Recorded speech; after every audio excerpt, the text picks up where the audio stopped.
इतनी बड़ी भूल मत करो कन्या, मुझसे मुख फेर कर मत जाओ। तुम दोनों तो उनकी सखियां हो, तो समझाओ अपनी स्वामिनी को। महादेव उनके योग्य नहीं।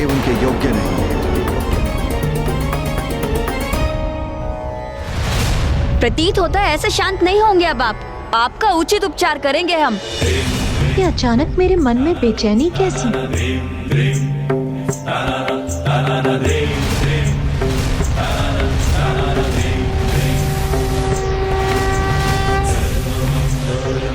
कुछ अनुचित होने का आभास क्यों हो रहा है मुझे?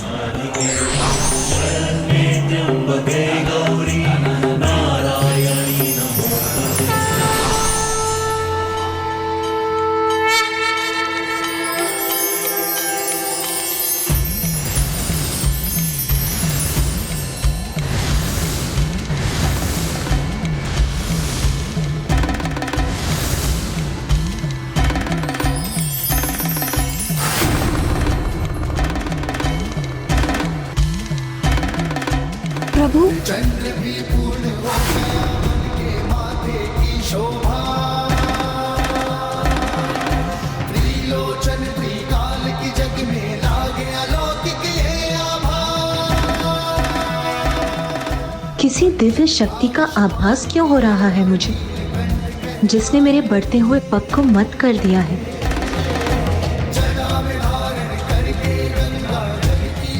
पार्वती, पार्वती।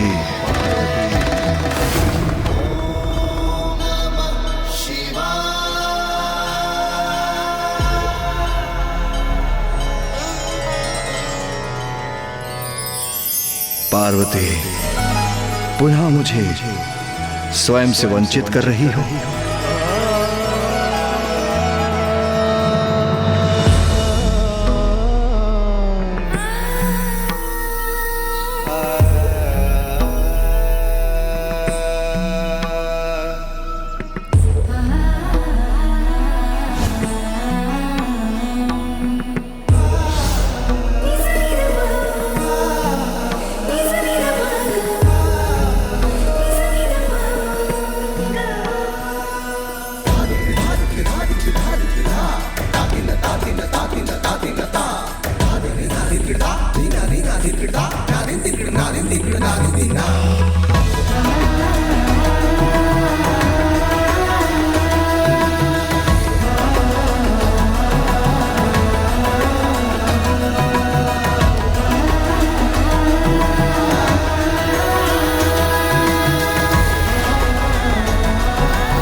पार्वती, अपने अश्रुओं को कभी भूमि पर मत गिरने दो।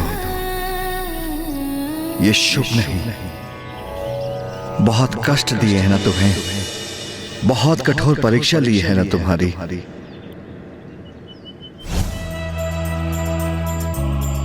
प्रिय, अपने अश्रुओं को कभी भूमि पर मत गिरने दे। ये शुभ नहीं। स्वामी, आपको पाने के लिए तो मैं अनेकों बार ऐसी परीक्षा और तपस्या का सामना करने के लिए प्रस्तुत हूँ।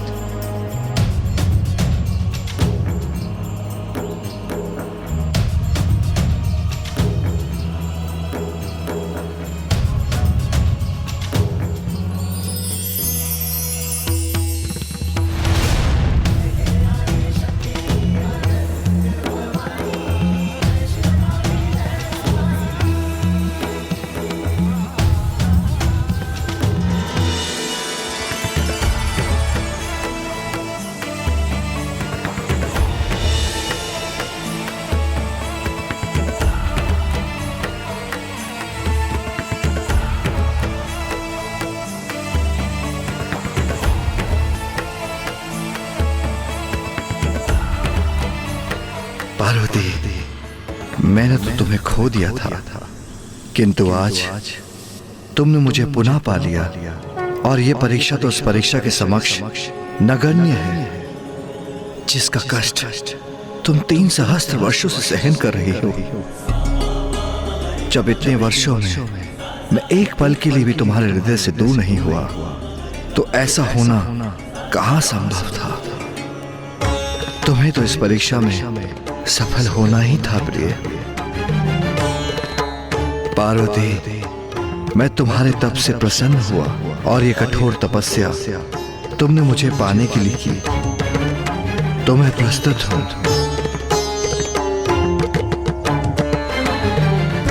तो आओ, अब हम अपना विवाह संपन्न कर लें।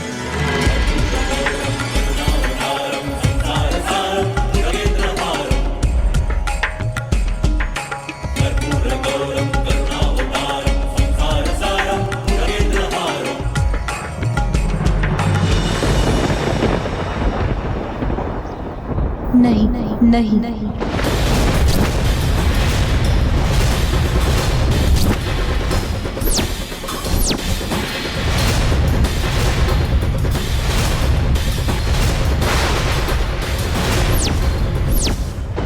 माता पार्वती ने महादेव का प्रस्ताव अस्वीकार कर दिया, किंतु क्यों?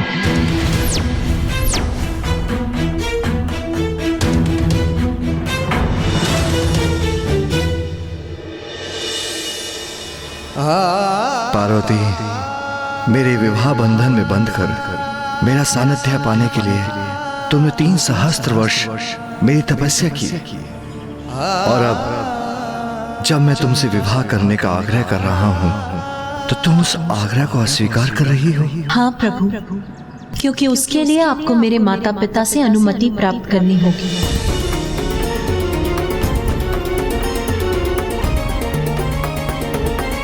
तुम आदि शक्ति हो, स्वयं प्रकृति हो।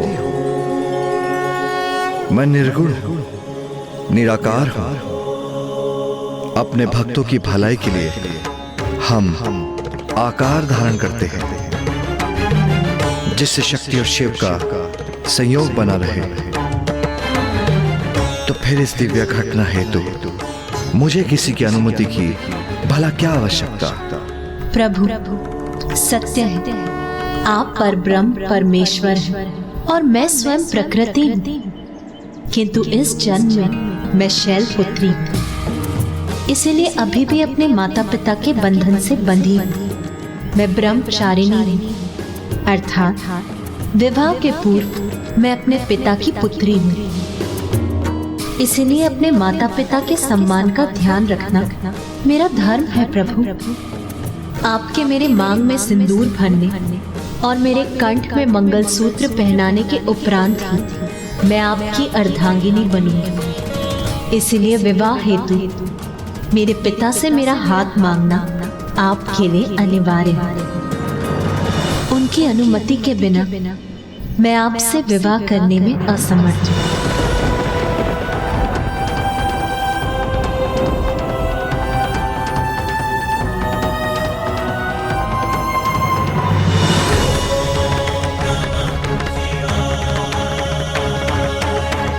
माता तो चली गई, किंतु माता पार्वती और महादेव का मिलन अब दूर नहीं।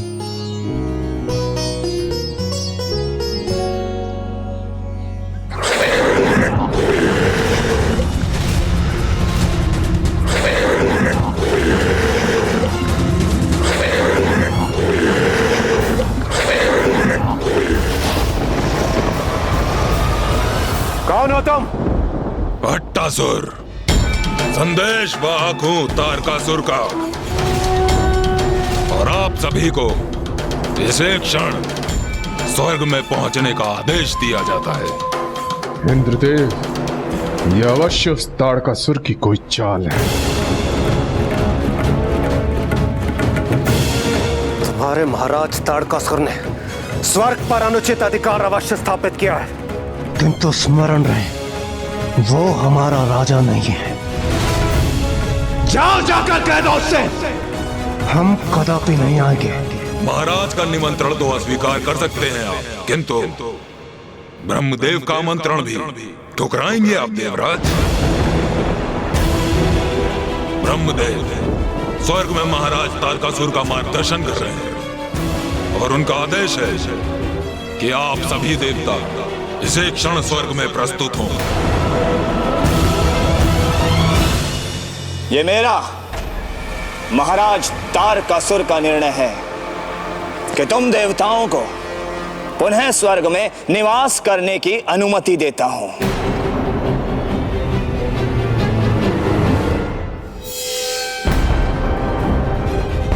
ओह, तो इसमें अवश्य ही कोई ब्रह्मदेव की योजना निहित है। तारकासुर, आप तो महान हैं, आप अत्यंत उदार हैं।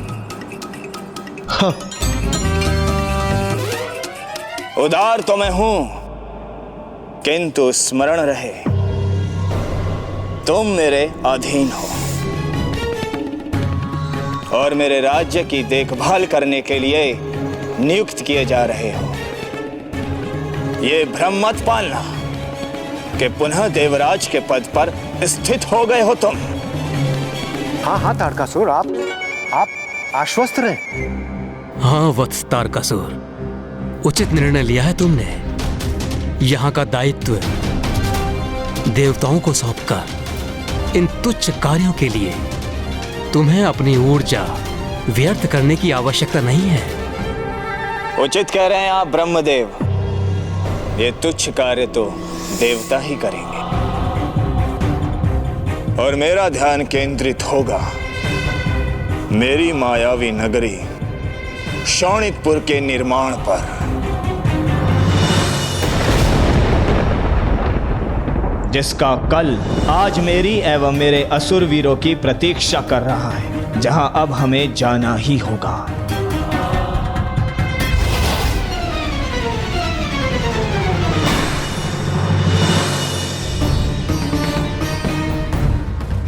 ब्रह्मदेव, आपको कोटि कोटि धन्यवाद। आपकी कृपा के कारण हम सभी देवताओं को एक बार पुनः स्वर्ग को अपना निवास स्थान बनाने का अवसर प्राप्त हुआ। देवराज, ये संकट अभी टला नहीं है। ये तो अस्थायी समाधान है। शोणितपुर की कल्पना से तारकासुर के मन में एक भटकाव उत्पन्न हुआ है। इसका स्थायी समाधान तो महादेव और देवी पार्वती के विवाह के उपरांत उनके दिव्य संयोग से होने वाले पुत्र से ही होगा। होने वाले पुत्र से ही होगा। होने वाले पुत्र से ही होगा। एक और माता अपने पिता के राजभवन लौटकर महादेव द्वारा पूर्ण विधि विधान से अपने पिता महाराज हिमावन के पास उनके विवाह प्रस्ताव की प्रतीक्षा करने लगी।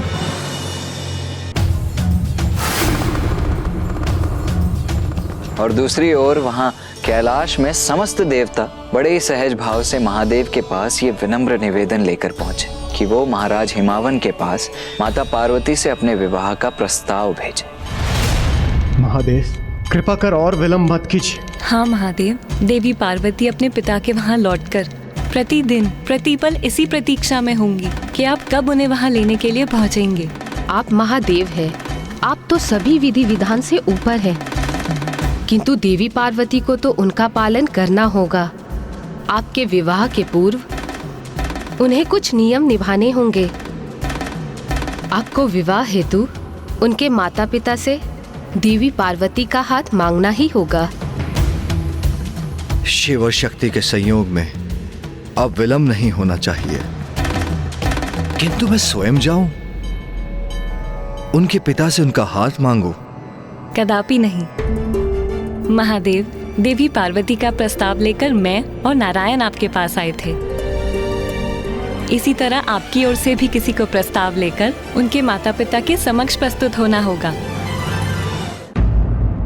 माता लक्ष्मी के सुझाव अनुसार महादेव की ओर से उनके विवाह का प्रस्ताव लेकर सप्त ऋषि, ऋषि वशिष्ठ और उनकी पत्नी देवी अरुंधति वहां पहुंच गए। शैलराज, हम आपकी कन्या देवी पार्वती के लिए एक अत्यंत शुभ प्रस्ताव लेकर उपस्थित हुए हैं।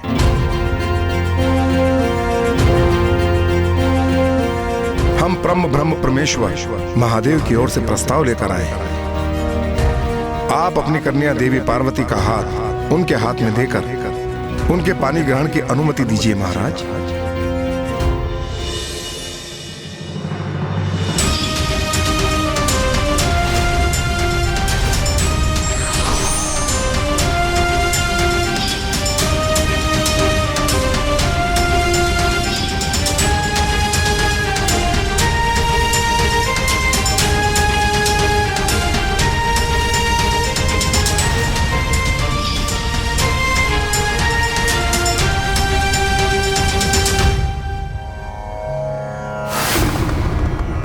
सप्तऋषि अभी तक लौटे नहीं। उन्हें आने में इतना विलंब क्यों हो रहा है? नारायण, मेरे विवाह का प्रस्ताव आपको लेकर जाना चाहिए था, क्योंकि आपके शब्दों का सम्मोहन सभी को अपने वश में कर लेता है। आप पार्वती के माता पिता से मिलते तो सहज ही विवाह का प्रस्ताव मान लेते। क्षमा कीजिएगा महादेव, देवी पार्वती मेरी बहन है। उनके विवाह का प्रस्ताव लेकर आपके पास आना मेरा कर्तव्य था, किंतु आपके विवाह का प्रस्ताव लेकर उनके पास जाना मेरे लिए उचित नहीं होगा, क्योंकि मैं तो वधू पक्ष से हूं ना। किंतु आप चिंता क्यों कर रहे हैं महादेव? कहीं आपको यह संशय तो नहीं हो रहा कि आपके भावी ससुराल पक्ष वाले आपका प्रस्ताव अस्वीकार तो नहीं कर देंगे? महादेव,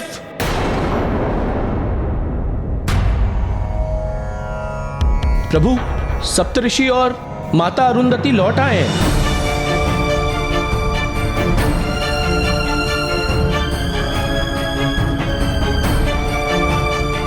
ऋषि वशिष्ठ, सब कुशल मंगल हो गया ना? आप सब लोग शांत क्यों हैं? क्या हुआ? कहीं महादेव और देवी पार्वती के विवाह में कोई अवरोध तो उत्पन्न नहीं हुआ ना?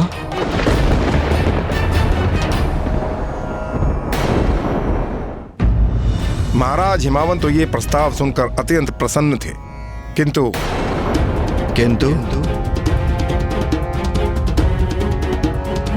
किंतु माता मैना प्रसन्न नहीं थी। ऋषि वशिष्ठ, मैं अभी आई ऋषिवर।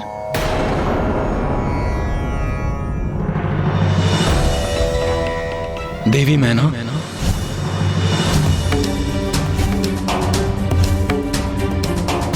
तो क्या देवी मैना ने इस विवाह प्रस्ताव को अस्वीकार कर दिया?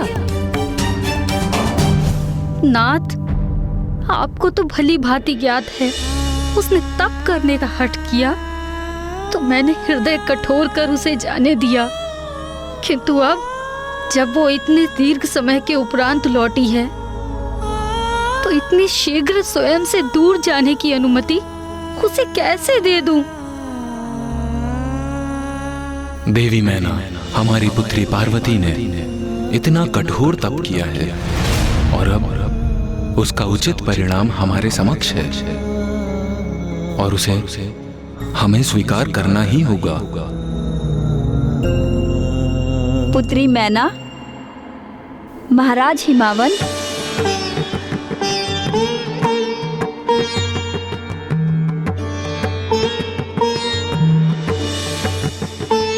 माता, मैं देवी मैना को हमें ज्ञात है अपनी पुत्री के विवाह के विचार से आप दोनों भावुक हैं, किंतु पुत्री मैना, ये तो एक नारी के जीवन का आवश्यक चरण है। जैसे तुम भी अपने पिता की पुत्री हो, फिर तुम्हारा विवाह हुआ और तुम महाराज हिमावन की पत्नी बनी।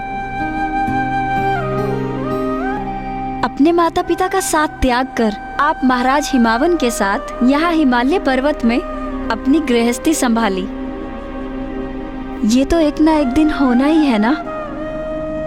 हाँ देवी मैना, माता उचित कह रही हैं और हमें यह भी नहीं भूलना चाहिए कि तुमने हमारी पुत्री पार्वती को एक विशेष प्रयोजन हेतु जन्म दिया है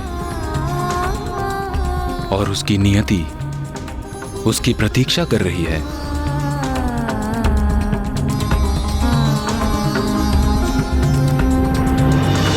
आप निश्चिंत रहे महादेव, मैंने उन्हें मना ही लिया।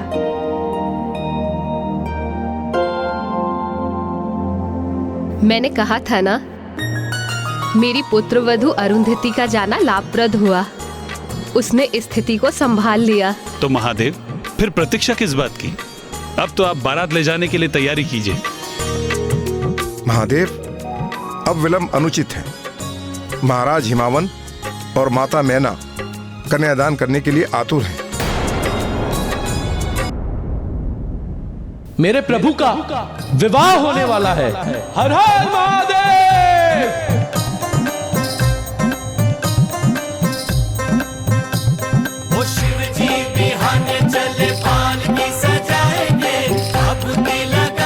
महाराज हिमावन और माता मैना कन्यादान करने के लिए आतुर। महाराज हिमावन और माता मैना कन्यादान करने के लिए आतुर। महाराज हिमावन और माता मैना कन्यादान करने के लिए आतुर। रुकिए आप सभी, शांत हो जाइए। यदि महाराज हिमावन ने कन्यादान किया तो बहुत बड़ा अनर्थ हो जाएगा।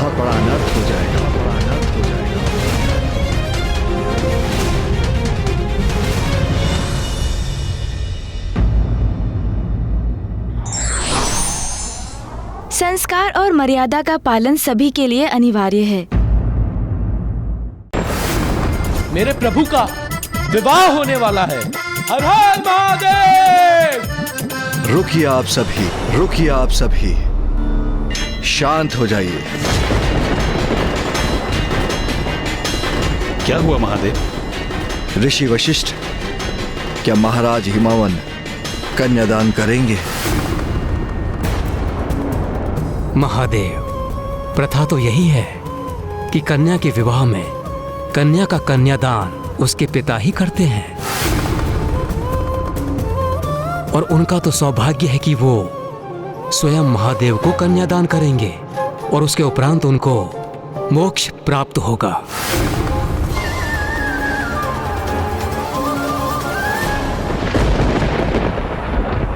किंतु मैं कुछ भी समझने में असमर्थ हूं। क्या हुआ? आप सभी की चिंता का कारण क्या है? महाराज हिमावन और देवी मैना ने यदि महादेव को कन्यादान किया तो उसके पुण्य के प्रताप से उन्हें उसी पल मोक्ष प्राप्त हो जाएगा, और यदि ऐसा हुआ तो संसार से हिमालय अदृश्य हो जाएगा,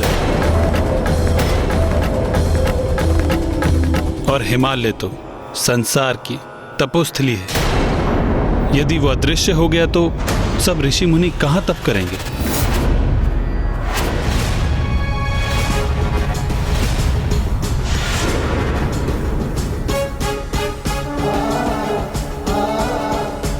यदि महाराज हिमावन ने कन्यादान किया तो बहुत बड़ा अनर्थ हो जाएगा।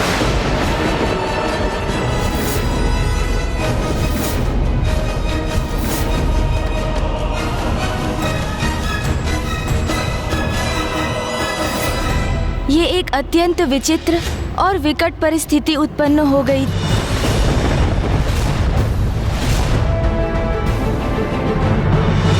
माता पार्वती पूर्ण विधि विधान से अपने विवाह के लिए प्रतिबद्ध थीं, किंतु कन्यादान के बिना उनका विवाह कहाँ संभव था।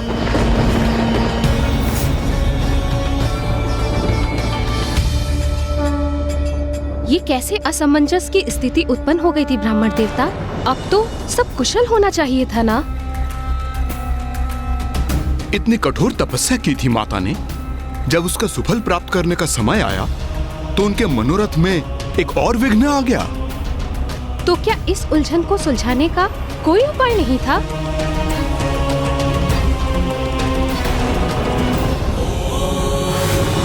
हमारे विवाह के कारण ऋषि मुनि हिमालय पर्वत से वंचित हो जाएं, ये मुझे कदापि स्वीकार नहीं। और देवी पार्वती जो स्वयं प्रकृति है, उन्हें भी कहां स्वीकार होगा कि उनके कन्यादान करने से हिमालय पर्वत संसार से लुप्त हो जाए।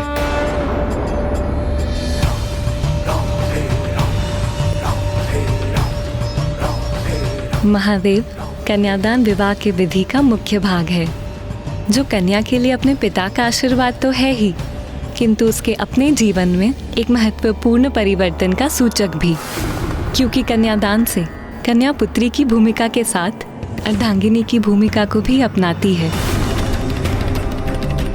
हमारे समक्ष एक विकट दुविधा है, किंतु महाराज हिमावन के द्वारा कन्यादान करने से अनर्थ हो जाएगा, अनर्थ हो जाएगा, अनर्थ हो जाएगा, अनर्थ हो जाएगा, जिसकी अनुमति मैं कदापि नहीं दूंगा।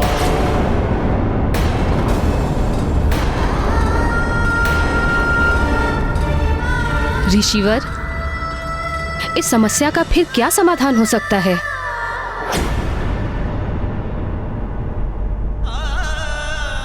दृढ़ निश्चय हो तो सभी बाधाएं स्वतः मिट जाती हैं। दुविधाओं का अंत होता है और उद्देश्य प्राप्ति का मार्ग प्रशस्त हो जाता है।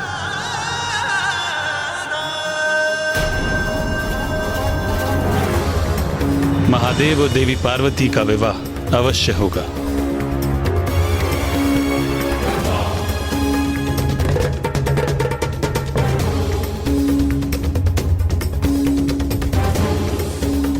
नारायण, किंतु कन्यादान? आप वर हैं महादेव, आप चिंता मत कीजिए और आप सभी बारात की तैयारियां कीजिए। शेष आप मुझ पे छोड़ दीजिए। मुझे ज्ञात है कि इस समस्या के निदान के लिए कौन उपयुक्त है। नारायण नारायण। प्रणाम देव ऋषि नारद। पधारिए देव ऋषि नारद, आसन ग्रहण कीजिए।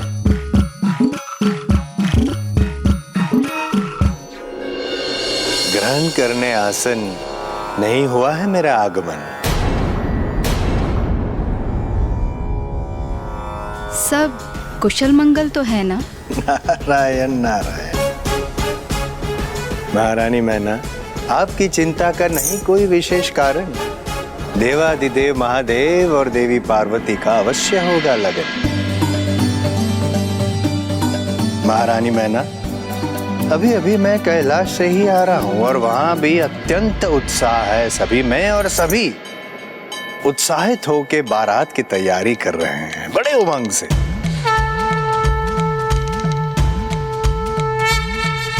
तो सप्त ऋषि और समस्त देवगण हैं वहां महादेव के साथ। तो मैंने भी निर्णय लिया कि मैं यहाँ कन्या पक्ष की ओर से बारात का स्वागत करूंगा और आप दोनों की सहायता करूंगा।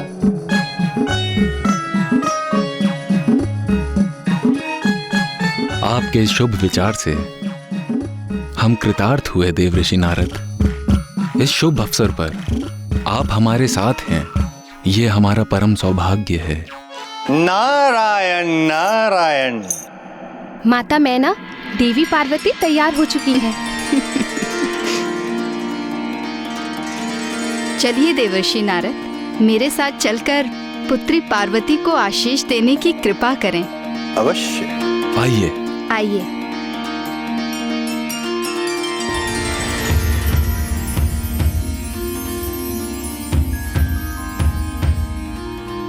पुत्री पार्वती,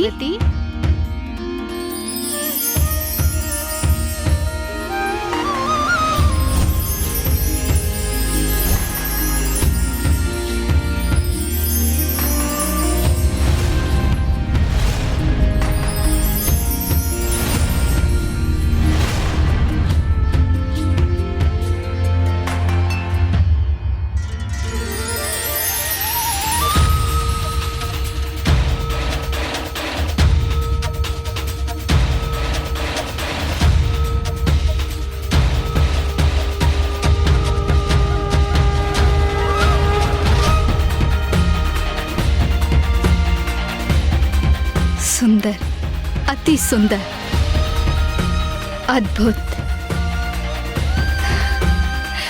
पुत्री पार्वती, कितनी सुंदर लग रही हो तुम।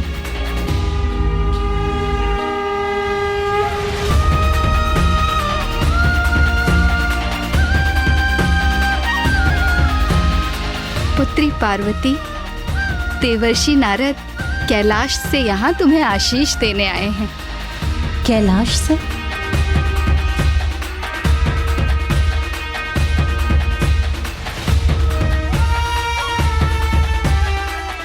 प्रणाम देवर्षि। स्वयं माँ आदि शक्ति ने पुत्री के रूप में जन्म लिया है आपके घर। प्रणाम माता आदि शक्ति। प्रणाम। आपका कल्याण हो देवी पार्वती। नारायण नारायण, भूल गया। आपके लिए एक विशेष भेंट लाया हूं मैं कैलाश से। भेंट कैलाश से?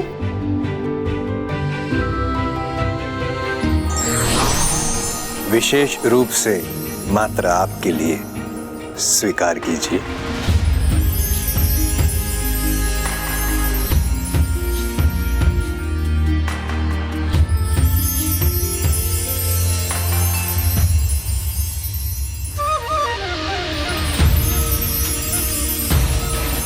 कितना सुंदर प्रतीक भेजा है मेरे जमाता ने पुत्री पार्वती के लिए। अपनी पुत्री के प्रति इतने अपार स्नेह का प्रतीक देखकर मेरा हृदय गदगद हो रहा है। अवश्य ही जमाता पुत्री पार्वती को सदैव सुखी रखेंगे, उपहारों की वर्षा कर देंगे उस पर।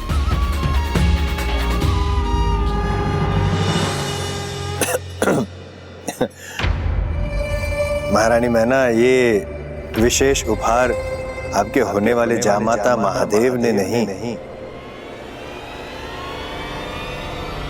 माँ लक्ष्मी और नारायण ने भेजा है। मेरी पुत्री ने इतने कष्ट सहे हैं उन्हें पाने के लिए, तो क्या ये उचित नहीं होता कि महादेव उसके लिए ये उपहार भेजते? किसी भी माँ के लिए अपने संतान के सुख की कामना स्वाभाविक है, किंतु मांगलिक कार्यों में धैर्य आवश्यक है।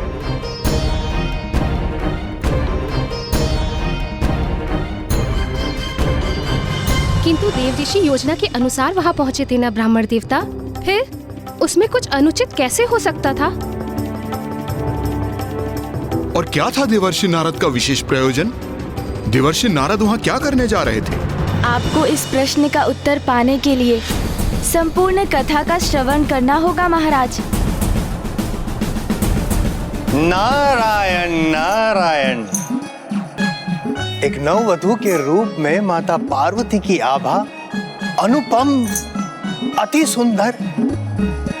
महारानी मैं सोच रहा हूं, जब महादेव और माता पार्वती दोनों एक साथ मंडप में होंगे तो आहा, नारायण नारायण, कितना दिव्य मनोहरी दृश्य होगा वो। देव ऋषि नारद, आपका क्या अनुमान है? क्या महादेव और पुत्री पार्वती की जोड़ी सुंदर होगी? अवश्य, निसंदेह। किंतु महारानी मैना, आप क्यों कर रही है मुझसे ये प्रश्न? क्या महादेव के आपको नहीं हुए हैं दर्शन? नहीं देव ऋषि, किंतु आपको तो उनके शुभ दर्शन प्राप्त करने का असीम सुख प्राप्त है। कैसा रूप है उनका, कैसा व्यक्तित्व है, कैसे दिखाई देते हैं वो? कैसे दिखाई देते हैं वो?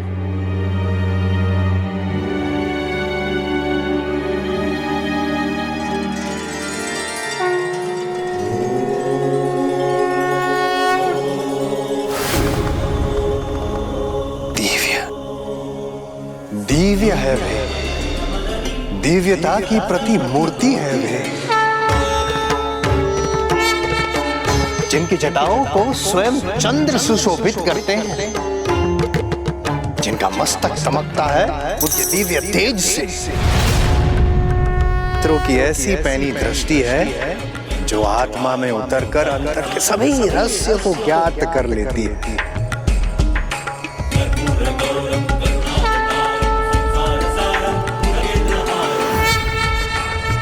शब्दों से परे है, शब्दों से परे हैं जिनके रूप का वर्णन ऐसे दिव्य सुंदरता के स्वामी हैं महादेव। महादेव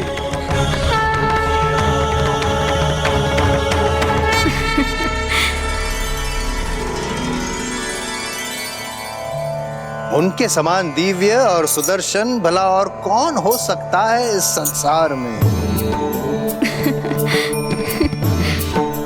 महारानी मैना बारात द्वार पर पहुंच गई है। महारानी मैना शीघ्र अति शीघ्र आपको दर्शन होंगे, शुभ दर्शन होंगे महादेव के, और आपको ज्ञात होगा कि ऐसे जामाता को प्राप्त करना आपका कितना बड़ा सौभाग्य है।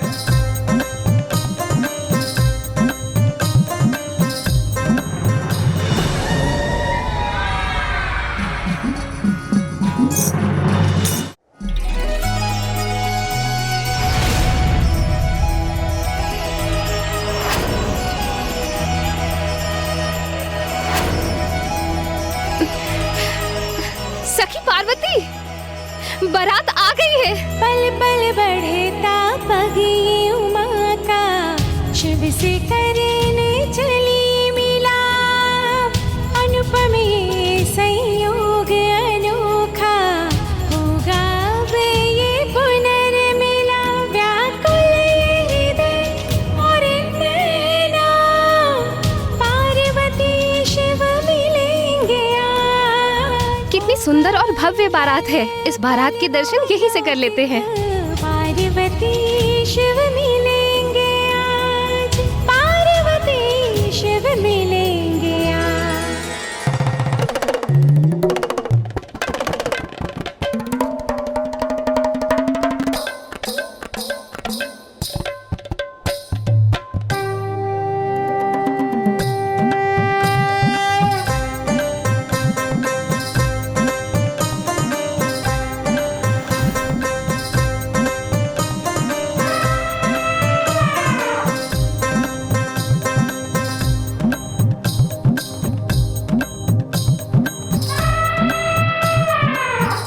देवी मैना, आपके होने वाले जामात को ढूंढ रहे हैं आपके नेत्र, है ना?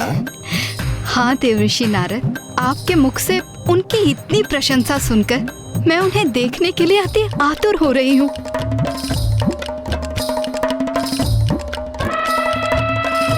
बताइए ना देवऋषि, इस समूह में कहाँ हैं वे? बताइए ना देवऋषि।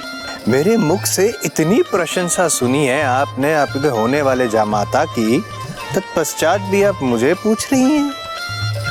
जरा उधर देखिए, खुद ढूंढिए, पहचानिए। अवश्य देवऋषि।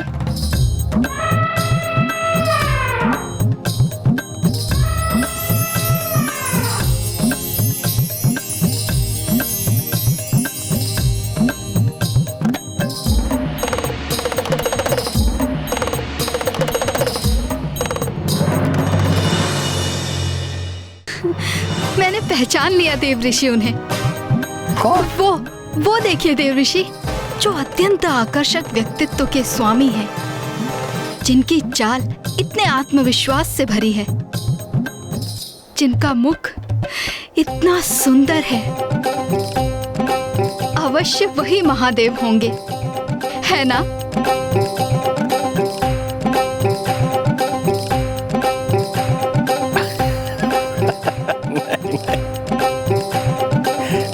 नहीं महारानी मैना, उनका सौंदर्य तो महादेव के निकट भी नहीं। वे हंसराज हैं, गंधर्व के राजकुमार और महादेव के प्रिय भक्त। ओह,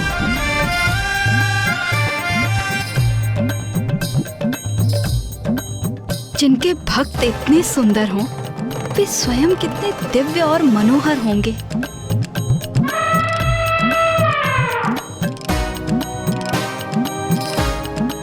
जिनकी जटाओं को स्वयं चंद्र सुशोभित करते हैं।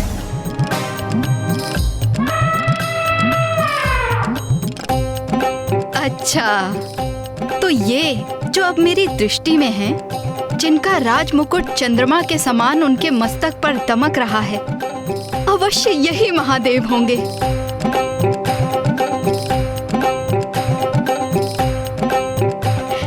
है ना? नहीं, जिनका मुखमंडल उनके शीतल प्रकाश से दमक रहा है, वो महादेव नहीं है, स्वयं चंद्रदेव है।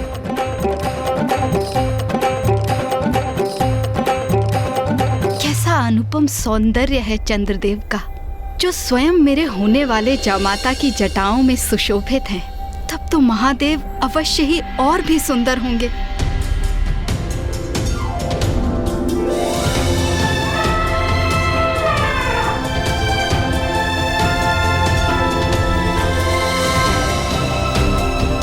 जिनका मस्तक दमकता है उस दिव्य तेज से।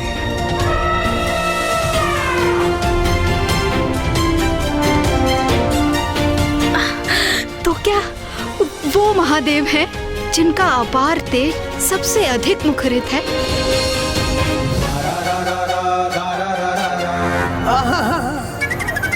जिनके तेज से समस्त संसार को ऊर्जा प्राप्त होती है, वो महादेव नहीं है, सूर्यदेव है।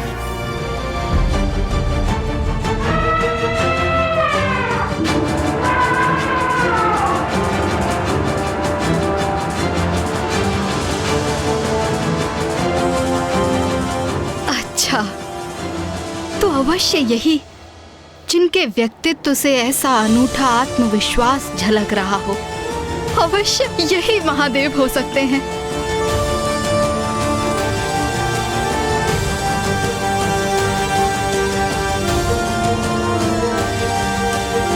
महारानी, जिन्होंने अपने तप से इतना अनुपम आत्मविश्वास प्राप्त किया है, वो इंद्रदेव है।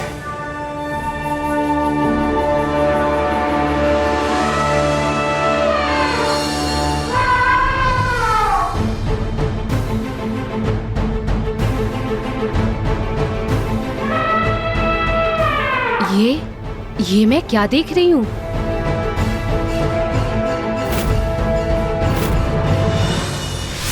क्या हुआ? माता अकस्मात चिंतित क्यों हो गई? क्या अब भी विवाह में कोई विघ्न था?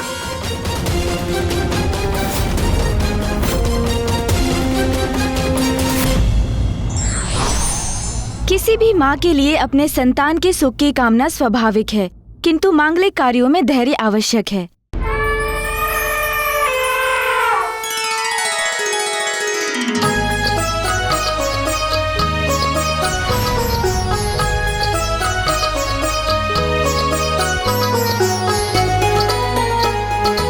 इतने दिग्गज देवताओं, तेजस्वी गंधर्वों के दर्शन करने का सौभाग्य प्राप्त हो रहा है मुझे, और इन सभी से भी उच्च स्थान पर स्थित देवों के देव हैं मेरी प्रिय पुत्री के भावी स्वामी महादेव।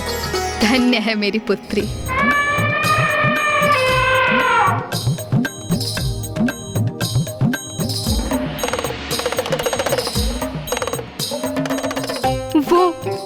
वो तो ब्रह्मदेव और माँ सरस्वती हैं।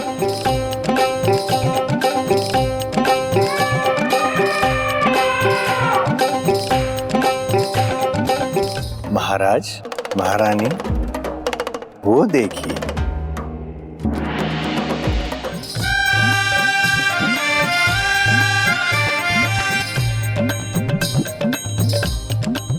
क्या वो है महादेव? वो है मेरे जमाता, हमारी पुत्री के भावी पति, हमारे जमाता। नारायण नारायण, ना ना ना ना ना, विष्णुदेव हैं। संसार के पालनहार श्री हरि नारायण स्वयं उपस्थित हो रहे हैं इस विवाह में। महारानी मैना, जब आपको नारायण का व्यक्तित्व इतना मोहक प्रतीत हो रहा है, तो जब आप महादेव को देखेंगी आप, तभी उनकी दिव्यता का आभास होगा आपको। महादेव के अनुपम शोभा का वर्णन तो मेरे शब्दों के परे है।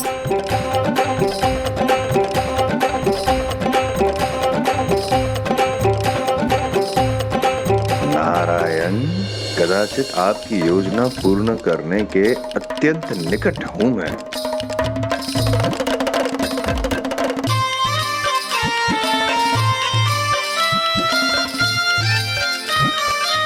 जिनके मित्र, सगे संबंधी इतने मनमोहक, आकर्षक और दिव्य व्यक्तित्व के हों, वे महादेव स्वयं कैसे दिखते होंगे, यही देखने के लिए मैं लालायित हो रही हूँ।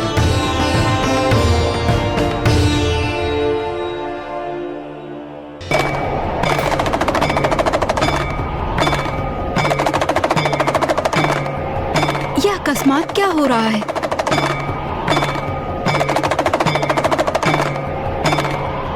देव ऋषि नारद, ये महादेव के संग ये कौन है? अघोरी मलंग। गण भूत प्रेत आदि महादेव के प्रिय है।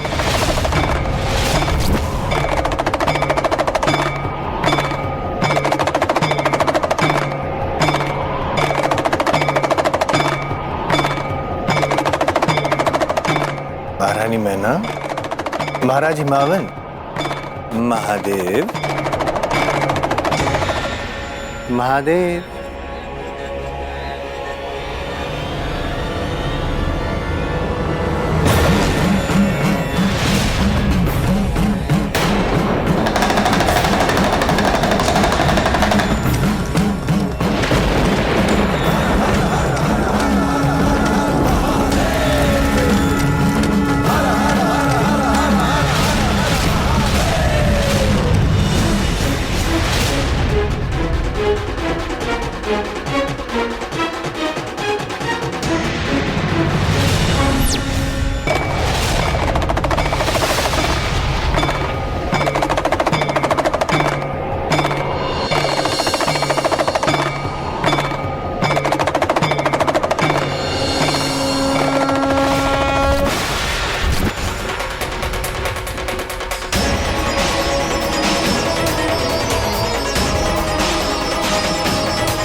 महादेव जो देवी आदिशक्ति के वियोग में शांत और स्थिर हो गए थे, देखिए देवी पार्वती ने उन्हें पुनः जीवंत कर दिया।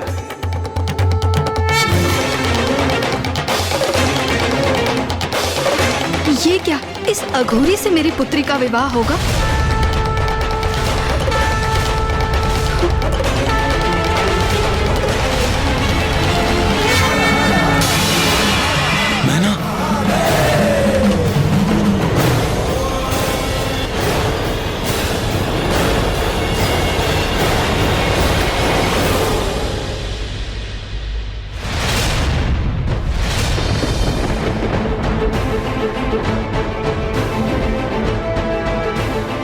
मेरा कार्य संपन्न हुआ।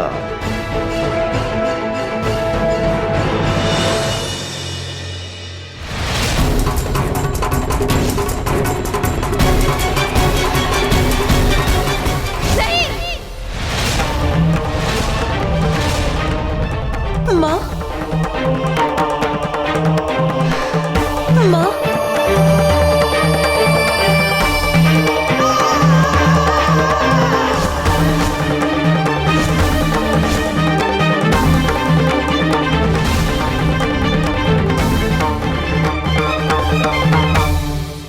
पार्वती, क्या ये हैं वो जिनके लिए तुमने 3 सहस्र वर्षों तक कठोर तपस्या की?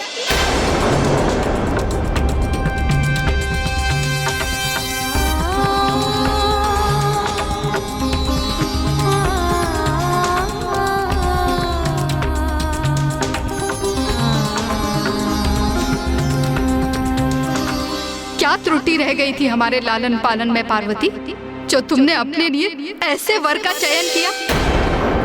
बताओ पार्वती, उत्तर दो, क्या दोष था हमारा? माँ, अब मैं तुम्हारे मुख से एक शब्द और नहीं सुनना चाहती। अपने इस निर्णय से तुमने मेरा और अपने पिता का अपमान किया है। इतने सर्वश्रेष्ठ गंधर्वों एवं देवताओं के होते हुए तुमने उनकी अर्धांगिनी बनने का विचार क्यों किया? माँ, और तुम दोनों कैसी सखियां हो तुम दोनों?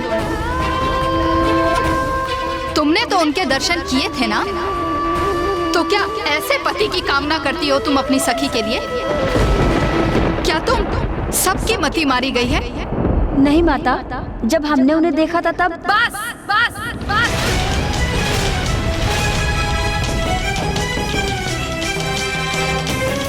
मेरे शब्द स्पष्ट सुन लो पार्वती। यदि उन्हीं से विवाह करने का निर्णय है तुम्हारा, तो उससे पूर्व मेरे कंठ में शिला बांध किसी कूप में फेंक दो मुझे और अंत कर दो मेरा।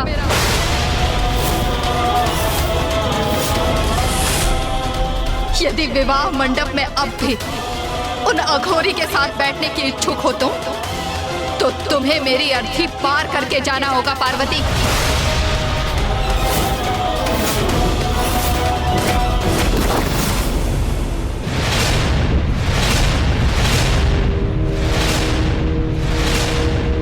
माँ।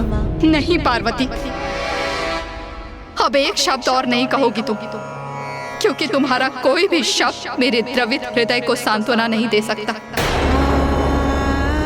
पिताश्री, माँ को इतनी व्याकुल अवस्था में देखने असहनीय है मेरे लिए।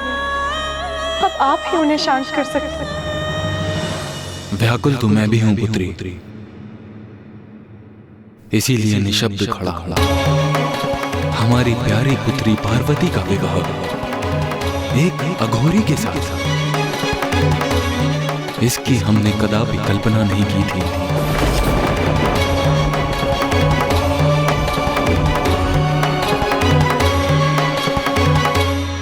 नारायण नारायण। प्रणाम।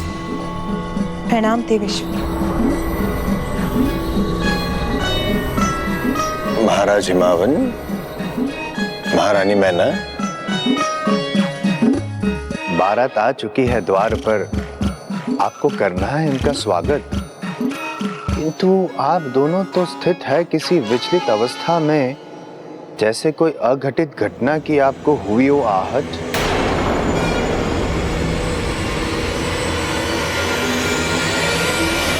देव ऋषि नारद, कोई स्वागत नहीं होगा इस बारात का यहाँ। ये संदेश उन्हें दे दीजिए और साथ ही लौटने के लिए भी कह दीजिए।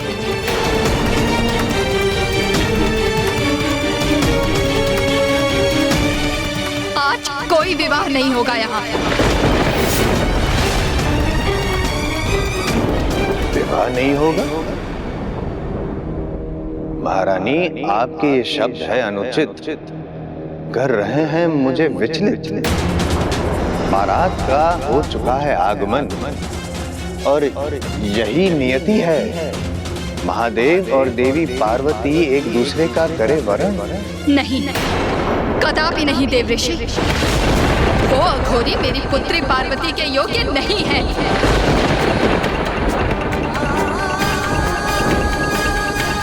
देव ऋषि आपने और सप्त ऋषियों ने सबने छल किया है हमारे साथ। आप सभी को भली भांति ज्ञात था कि वो एक अघोरी हैं। फिर भी सप्त ऋषियों ने उनका प्रस्ताव लेकर यहाँ आने का दुस्साहस किया। और देव ऋषि आपने क्यों बढ़ावा दिया मेरी अपेक्षा को? क्यों भ्रमित किया मुझे? जबकि सत्य से तो आप भली भांति परिचित थे ना। आप मेरी बात तो सुनिए महाराज। नहीं देव ऋषि, अब मैं किसी के मुंह से कोई बात नहीं सुनूंगी। मुझे अपने हृदय और अपने नेत्रों के सिवाय किसी पर कोई विश्वास नहीं है और मेरा निर्णय स्थिर है। इस बारात को यहाँ से लौटना ही होगा।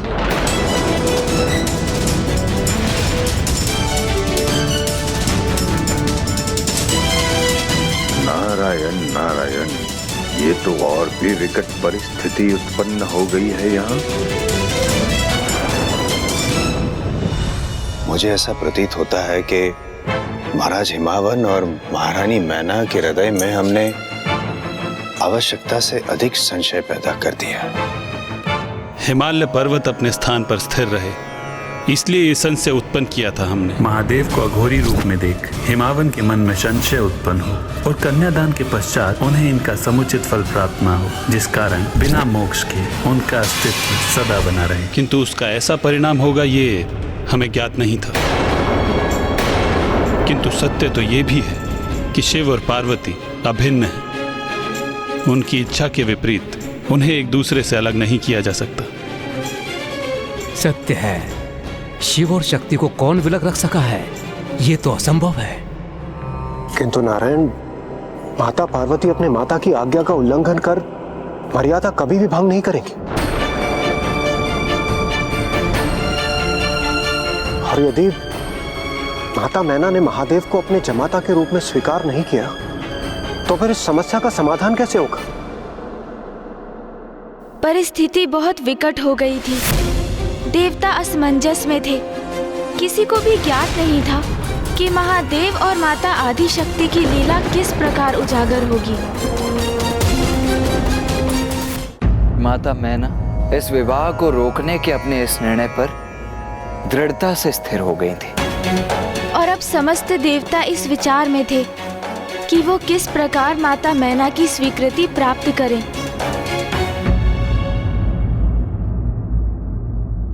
देवी मैना, समस्त देवता, ऋषि, मुनि सभी आपके द्वार पर पधारे। यहाँ तक कि स्वयं महादेव आपके द्वार पर पधारे और आपने उन सभी का अपमान कर दिया। सर्वथा अनुचित किया आपने। महाराज हिमावन की अर्धांगिनी होते हुए यह आपको शोभा नहीं देता। क्षमा करें नारायण, किंतु शोभा तो ये आपको भी नहीं देता कि आप यहाँ आकर एक माँ को विवश करें ताकि वो अपनी पुत्री का हाथ एक अघोरी के हाथ में दे दे। देवी मैना, मैं आपसे धृष्टता नहीं करना चाहती ब्रह्मदेव, इसलिए आप मुझसे कुछ भी कहने की चेष्टा ना करें। देवी मैना सुनो तो। विवश तो मैं हूँ ये समझने में नाथ कि ये कैसा षड्यंत्र है मेरी पुत्री के विरुद्ध। आप सभी को यहाँ देखकर ऐसा प्रतीत होता है जैसे आप मेरी पुत्री पार्वती की आहुति देना चाहते हैं। देवी मैना, देवी मैना।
माँ, मैं आपकी पुत्री हूँ, तो ये स्वाभाविक है कि मैंने आपके भिन्न रूप देखे हैं। कभी आप मोम की तरह कोमल होती हैं, क्षण भर में पिघल जाती हैं। आपकी मुस्कुराहट से आपका संपूर्ण मुखमंडल दमक उठता है, तो कभी अनुशासन का पालन करने हेतु आप कठोर भी होती हैं, तो आपका मुख भी कठोर हो उठता है। आप नारी के भिन्न रूपों को भी दर्शाती हैं माँ। आप मेरी माँ होने के साथ साथ पिताश्री की पत्नी और हिमालय पर्वत की महारानी का दायित्व भी संपूर्ण कुशलता से निभाती हैं माँ। ये सभी आपके भिन्न स्वरूप हैं जो आपके दायित्व निर्धारित करते हैं माँ। किंतु माँ, इन सभी दायित्वों से परे आप है माँ। इसी प्रकार महादेव के भी अनेक रूप हैं। वो दिगंबर है, काल भैरव है, रुद्र है, शिव है। उनके जितने रूप हैं उतने ही नाम भी, किंतु है तो वो परमेश्वर ही, महेश्वर, सबके कर्ता, हरता, स्वामी, मेरे ईश्वर, सभी के ईश्वर, साक्षात महादेव।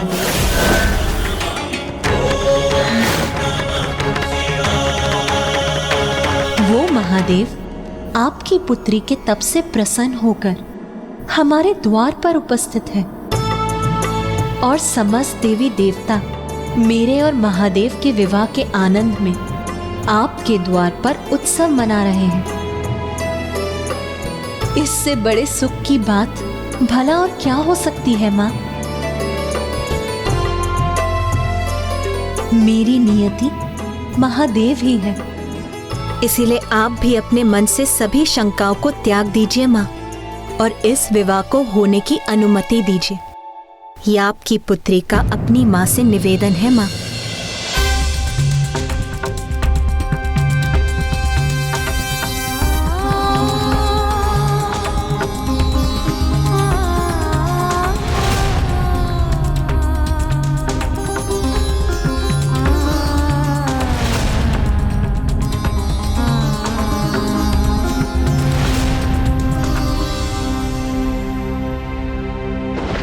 ये माँ भी अपनी पुत्री के हित को अनदेखा नहीं कर सकती। ये विवाह कदापि नहीं हो सकता।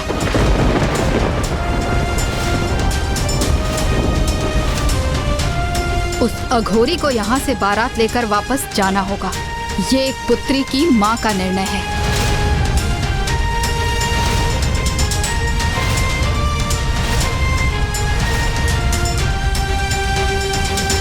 किंतु ब्राह्मण देवता, सब कुछ तो श्री हरि नारायण और नारद जी की योजना अनुसार ही हो रहा था। फिर भ्रांति कहाँ उत्पन्न हो गई? और महादेव को भी स्वयं के विवाह में अघोरी बनकर जाने की आवश्यकता ही क्या थी? योजना तो बस यही थी कि महादेव को अघोरी रूप में देख हिमावन जी शंका युक्त होकर माता का कन्यादान करें और उन्हें मोक्ष की प्राप्ति ना हो, जिससे कि वो सदा स्थित रहे। किंतु इन सबका परिणाम ये हुआ कि अब माता मैना ही पूर्ण रूप से इस विवाह के विरुद्ध हो गयी। तो फिर अब इस स्थिति में महादेव और माता पार्वती का विवाह किस प्रकार से संपन्न होने वाला था गणेश जी?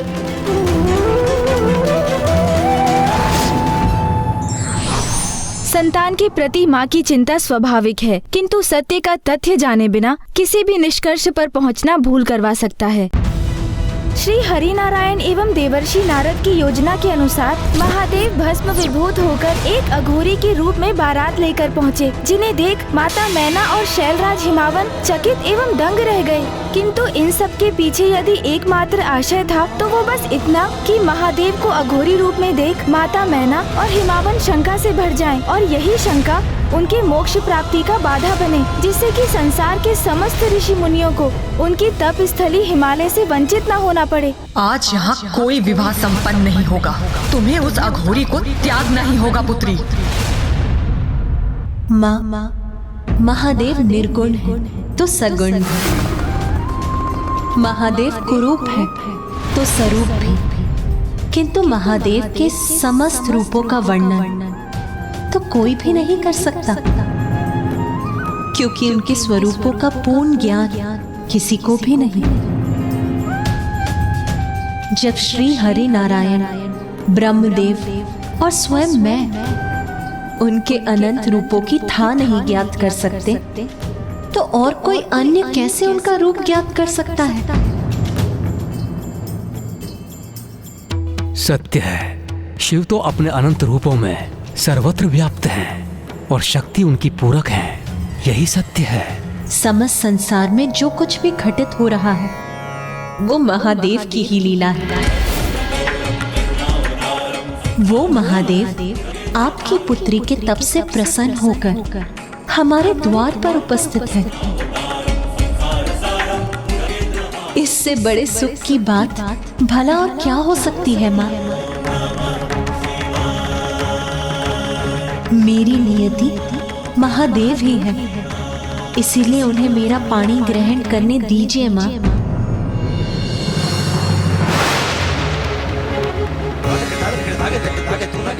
हमारी पुत्री उचित कहती है मैना, जो सभी के स्वामी हैं, जिनकी लीला अपरंपार है, उनकी इच्छा में हम बाधा कैसे उत्पन्न कर सकते हैं?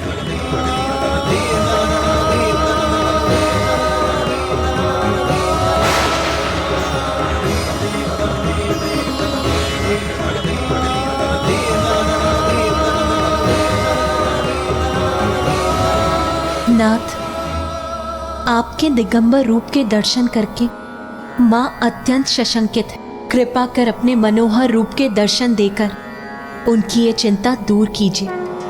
ये अत्यंत तनाव का क्षण था, क्योंकि महादेव तो सभी सतही आडंबर से परे हैं और वास्तव में जिनका अन्य सभी परित्याग करते हैं, महादेव तो उन्हें भी अपनाते हैं। भांग, धतूरा, भस्म उन्हें प्रिय है, इसलिए उनका इस प्रकार अपने दिव्य रूप के दर्शन देना तो उनके सरल अस्तित्व के विरुद्ध है। किंतु अब माता ने महादेव को गुहार तो लगा दी, किंतु क्या वो ये गुहार सुनेंगे?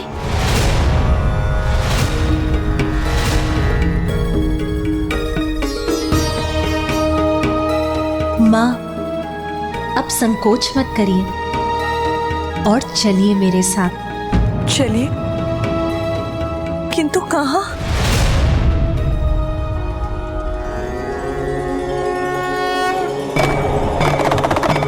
अब देखिए माँ,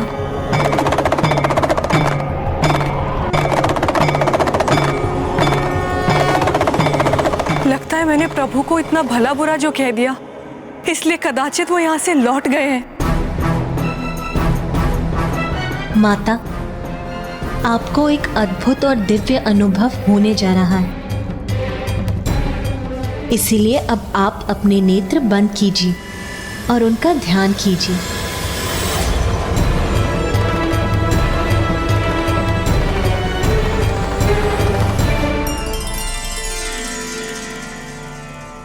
हे महादेव प्रभु, मुझे अपने दर्शन देने की कृपा करें।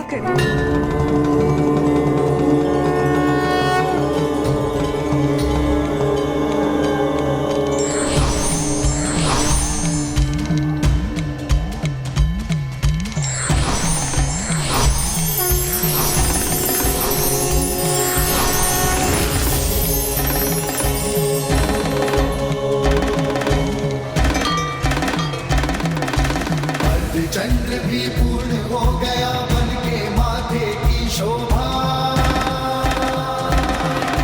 त्रिलोचन त्रिकाल की जग में लागे अलौकिक ये आभा, बंधन का विष पान किए और नीलकंठ कहलाए, जटा में धारण करके गंगा जग की प्यास बुझाए।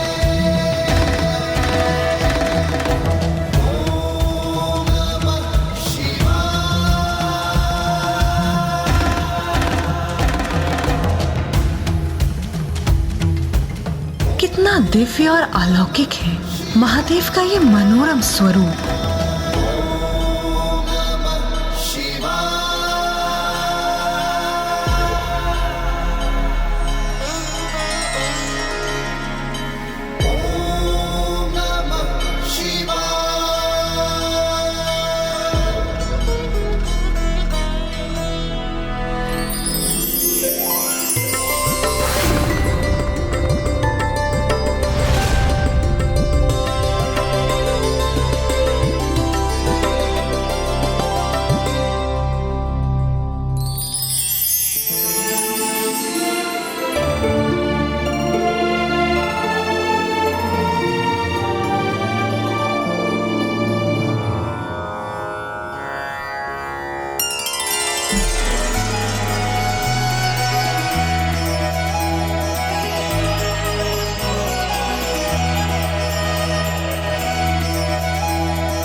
से करने चली मिलाप, अनुपम ये संयोग अनोखा, होगा अब ये पुनर्मिलाप। व्याकुल ये हृदय और नैना, पार्वती शिव मिलेंगे आप। व्याकुल ये हृदय और नैना, पार्वती शिव मिलेंगे आज। होगा मंगल पल वो लौकिक, पार्वती शिव मिलेंगे आज। होगा मंगल पल वो लौकिक, पार्वती शिव मिलेंगे आज। पार्वती शिव मिलेंगे आज।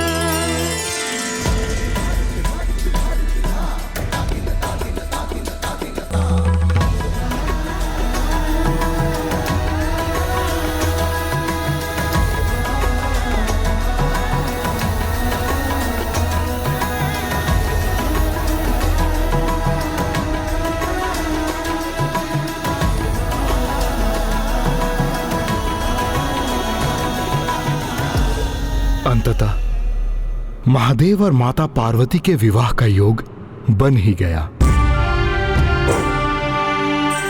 तो अब तो सब कुशल था ना ब्राह्मण देवता? हाँ महाराज, माता मैना और महाराज हिमावन महादेव के मनोरम रूप के दर्शन कर शांत हो गए, किंतु महादेव के प्रति उनके हृदय में एक संदेह, एक संशय उत्पन्न हो चुका था। संशय तो ऐसा भाव है कि एक बार उत्पन्न हो जाए तो पूर्ण रूप से कभी नहीं मिटता।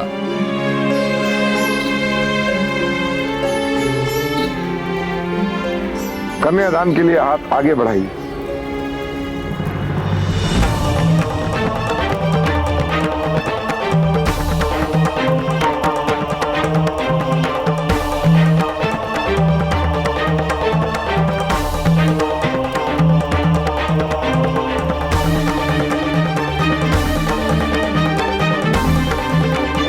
पिताश्री रुक क्यों गए?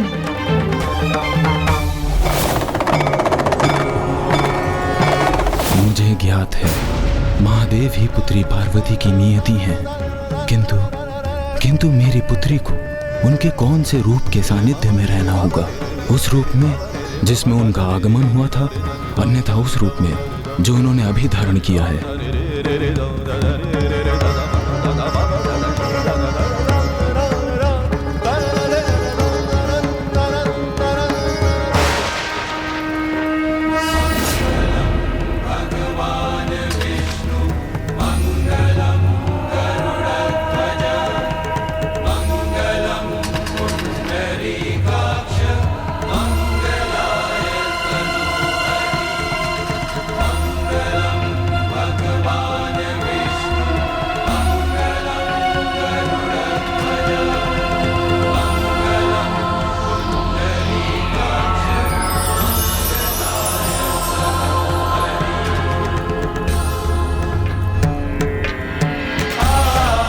नारायण देवी आदि शक्ति के प्रिय भ्राता हैं। महाराज हिमावन भी नारायण के ही अंश हैं। इसीलिए नारायण स्वयं देवी पार्वती के कन्यादान में भी उपस्थित हैं।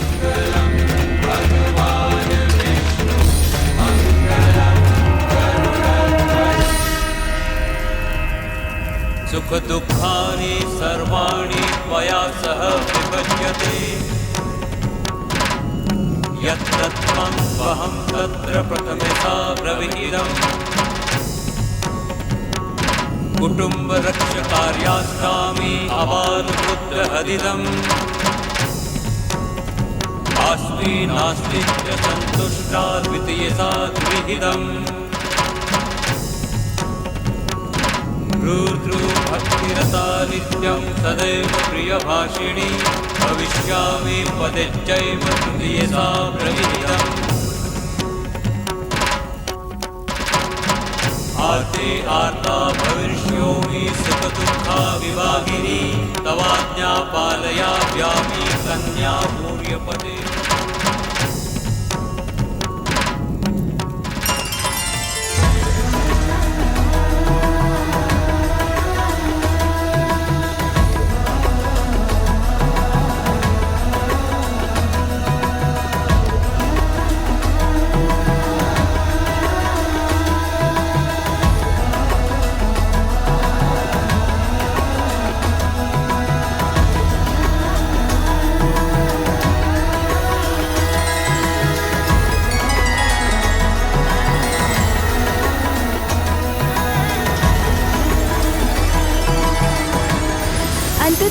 शुभ घड़ी आ ही गई, जिसकी प्रतीक्षा सभी को थी, और वो शुभ मंगल बेला साक्षी बना महादेव एवं माता पार्वती के उस अखंड विवाह का।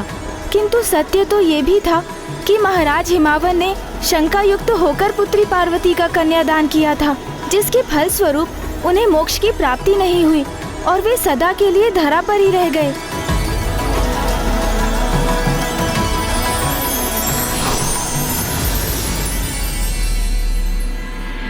अपना मनोहर रूप धारण करने हेतु आपको अनेकों धन्यवाद।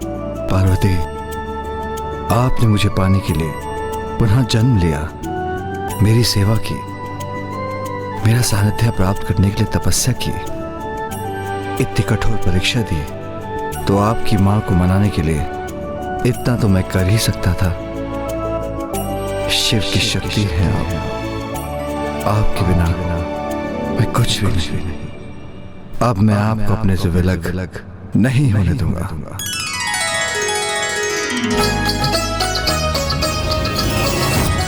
ब्राह्मण देवता, आपके माध्यम से माता पार्वती और महादेव की शुभ विवाह की कथा सुन हम कृतार्थ हुए।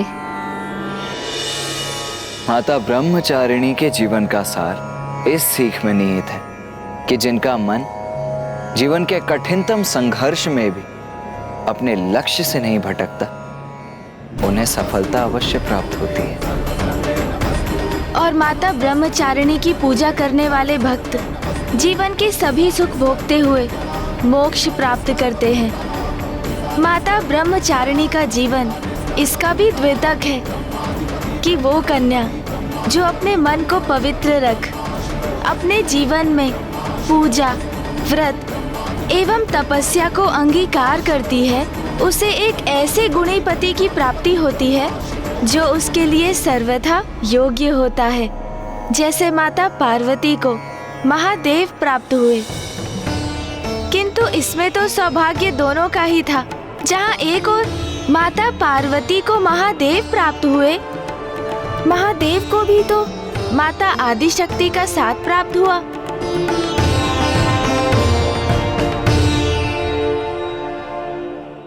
महाराज, माता, अब आप भी अपने नेत्रों को बंद कीजिए और अपने द्वितीय चक्र स्वाधिष्ठान चक्र पर अपना ध्यान केंद्रित रख माता ब्रह्मचारिणी की प्रार्थना कीजिए।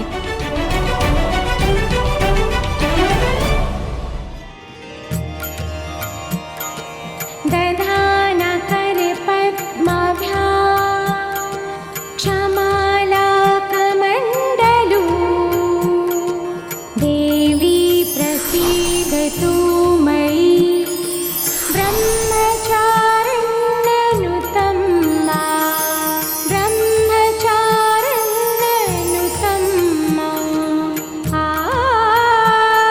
स्वाधिष्ठान चक्र पर ध्यान केंद्रित कर माता की पूजा कर मुझे अपने भीतर एक अद्भुत ऊर्जा के संचार का अनुभव हो रहा है। जय मां ब्रह्मचारिणी, ब्रह्मा को दिया ज्ञान, नवरात्रि के दूसरे दिन सारे करते ध्यान, शिव को पाने के लिए किया है तप भारी, ओम नमः शिवाय जाप कर शिव की बनी वो प्यारी, भक्ति में था कर लिया कांटे जैसा शरीर,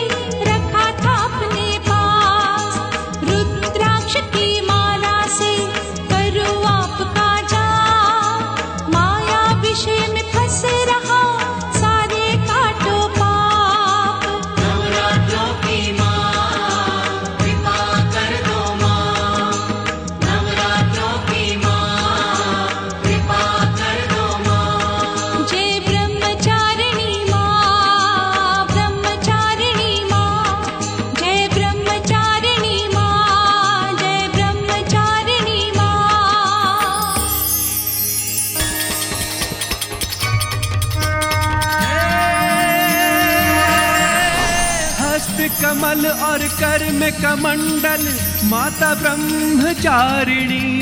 शिव को प्रसन्न किया अम्बे ने, धर के रूप तपस्विनी है माँ, धर के रूप। अब हम माता के तृतीय स्वरूप की कथा कल सुनेंगे। तृतीय दिवस? क्या हुआ माता सरला? कल तृतीय दिवस है ब्राह्मण देवता। आपने मेरे स्वामी को लेकर 10 दिवस उपरांत उनके भाग्य की भविष्यवाणी की थी। तो आपके मन में संशय उत्पन्न हो ही गया देवी सरला। मैंने आपसे कहा था ना, मुझे कुछ नहीं होगा। माता सरला, आप विचलित मत होइए। बस आप माता आदि शक्ति के सभी स्वरूपों की कथा पर अपना ध्यान केंद्रित रख। इन नवरात्रि के दिवसों में एकाग्रचित हो, बस उन्हीं की पूजा कीजिए। ब्राह्मण देवता, मैं माता के तृतीय स्वरूप की कथा सुनने के लिए अति उत्सुक हूँ। और हम आपको ये कथा सुनाने के लिए तत्पर हैं, क्योंकि आपको तो ज्ञात भी नहीं, किंतु पिताजी को काशी से दूर करने के आपके निर्णय के परिणाम का आपको आभास हो, इस पर बहुतों की आस टिकी है महाराज देवोदास। माता के प्रत्येक दिवस की कथा के उपरांत जैसे जैसे आपकी कुंडलिनी का एक एक चक्र जागृत होता जाएगा, पिताश्री को काशी से दूर रखने की अपनी भूल का आभास आपको स्वतः ही हो जाएगा। और साथ ही आपको ये भी समझ आएगा कि क्यों आपके जीवन में अब मात्र 9 दिवस ही शेष रह गए हैं।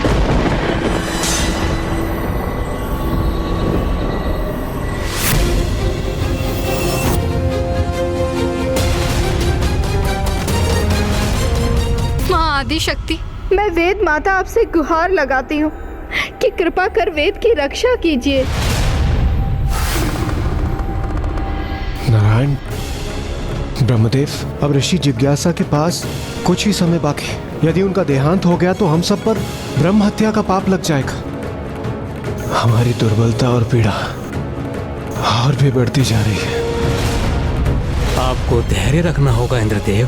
कदाचित कुंडलिनी के सभी चक्र जागृत होने के उपरांत महाराज देवोदास महादेव को काशी बुलाने के लिए सहमत हो जाएं।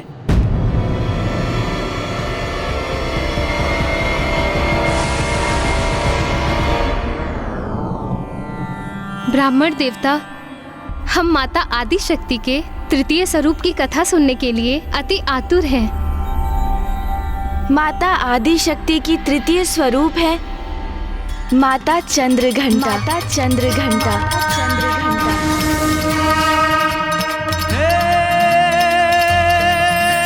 शीश चंद्र और रूप अलौकिक है माँ चंद्रघंटा। घंटे की नाद से पाप विनाशे, हरती सारी विपदा है माँ, हरती सारी विपदा है माँ, हरती सारी विपदा। ईश्वर के रूप अनंत हैं, जो जिस रूप में स्मरण करता है ईश्वर उसी रूप में अपने भक्त को कृतार्थ करते हैं।